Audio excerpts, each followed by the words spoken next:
Especially with the economy on a downturn right now, people are asking, is tech sales recession proof? Can you still thrive? Can you still sell in a recession environment? Don't worry guys, we're gonna answer all these questions right now. Welcome back to the channel everybody, Untitled Chapter here, aka the best dressed man in tech sales, don't forget it. And in today's video, we're gonna address the very important question of, can tech sales be recession proof, or is tech sales recession proof? And we want to answer this, guys, because it's no secret the economy is not in the greatest place right now. We're seeing a ton of layoffs in tech, so it's really more important now than ever to ask this. So without further ado, let's get into the specifics and let's address exactly whether or not tech sales is recession proof. All right, guys, so overall, of course, I'm gonna be a little bit biased with this, but I think the answer is yes, tech sales can be recession proof if, there's a big if here. And the if is, tech sales can be recession proof if you are selling an absolute need to have software or service, okay? What I mean by this is your software or whatever you sell, is this helping the company do three things? Number one, is it helping them directly produce revenue, right? Number two, is it directly helping them make better decisions, especially in an uncertain economy? And then number three, is it helping them reduce risk, right? Directly reducing risk. So a good example of directly reducing risk is security software, right? Companies can't afford to not have security software because the risk of a breach or the impact of a breach would be way more detrimental than the cost of the software. So for example, security, I think, is always a recession-proof area because it's an absolute need to have. Companies cannot afford to go without it.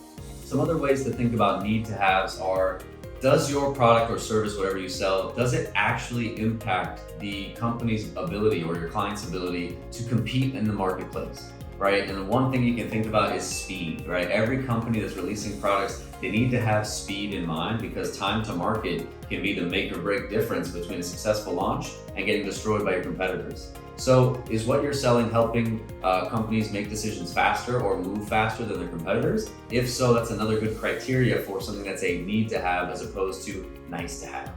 For example, maybe a nice to have would be something like marketing attribution software. So if you've never heard of this before, it's software that helps a company say, okay, we know this person clicked on this lead generating asset, and now we saw that they took a call with the SDR, and they're able to follow the customer journey.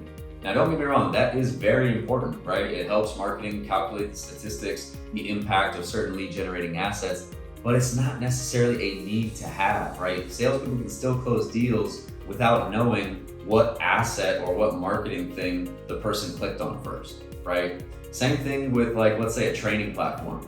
If you sell a training platform for salespeople, well, it's not super necessary because people can always get training elsewhere. And it's, again, not really directly contributing to revenue. You could argue that it's helping people become more effective, but it's not the key reason why people are making or not making sales. So that's an example of some nice to have softwares that are definitely not going to be recession proof.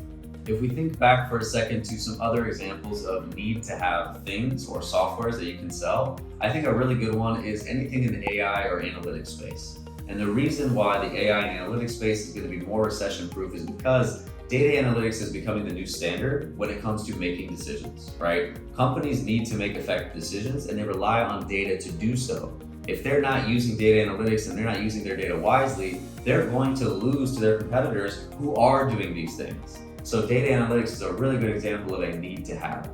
Also, let's talk about AI, right? AI is helping people do things like predictive analytics and make future-based decisions based on events that haven't happened yet. That is directly going to allow companies to actually make better decisions before their competitors. So again, that's why AI and data analytics is a huge need to have because companies now really can't survive without it. It's kind of like cloud. Cloud is another need to have right now because, let's be real, employees want to work remotely. Cloud affects day-to-day operations. If the company has to all of a sudden abandon the cloud or shift to going back to on-premise, it's going to be a huge disruption to their business and probably cause a huge, massive loss in revenue.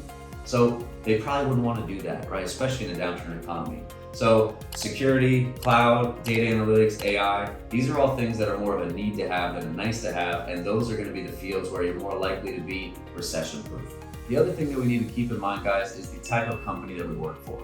okay? When it comes to being recession proof, you want to work for a company that's a little bit more established as opposed to, a Series A or Series B startup, right? The reason for this is the companies that are startups, especially if they're still in their early funding rounds, they're gonna be less mature, they're gonna have less money in the bank, less customers, they're gonna be the first ones to lay people off. So when it comes to being in a hard economic environment, you generally wanna go after more well-established companies. Don't get me wrong, this is not gonna save you either. You can also be laid off from large companies, right? We saw Salesforce and Amazon have huge layoffs. But again, you're gonna see less layoffs from those companies as opposed to all the startups that don't have money and that are way less established. So that's another thing to keep in mind to keep yourself recession proof. One way that you can easily tell if what you sell is a need to have or a nice to have, and if you're more likely to be recession proof or not, is ask yourself, if all of a sudden my client decided to go without the product or service that I sell, what would happen to them? And if you can't find an immediate consequence that has super big negative impact, it often means that you're probably not recession proof and they can go without whatever you're selling. So that is going to make things a little bit more difficult for you.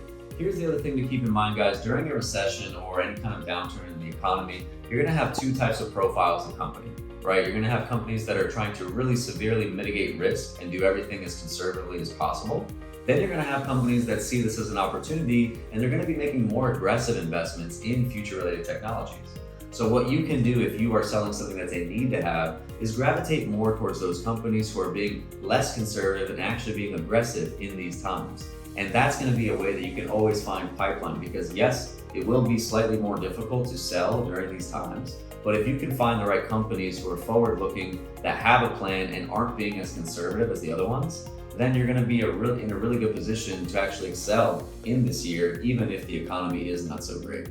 All right, guys, so the last point that I wanna emphasize for today's video is regardless of whether or not you're selling a product that's a need to have or a not need to have or a nice to have, there's one reason why tech sales is especially recession proof, and that is because you have access to clients and prospects.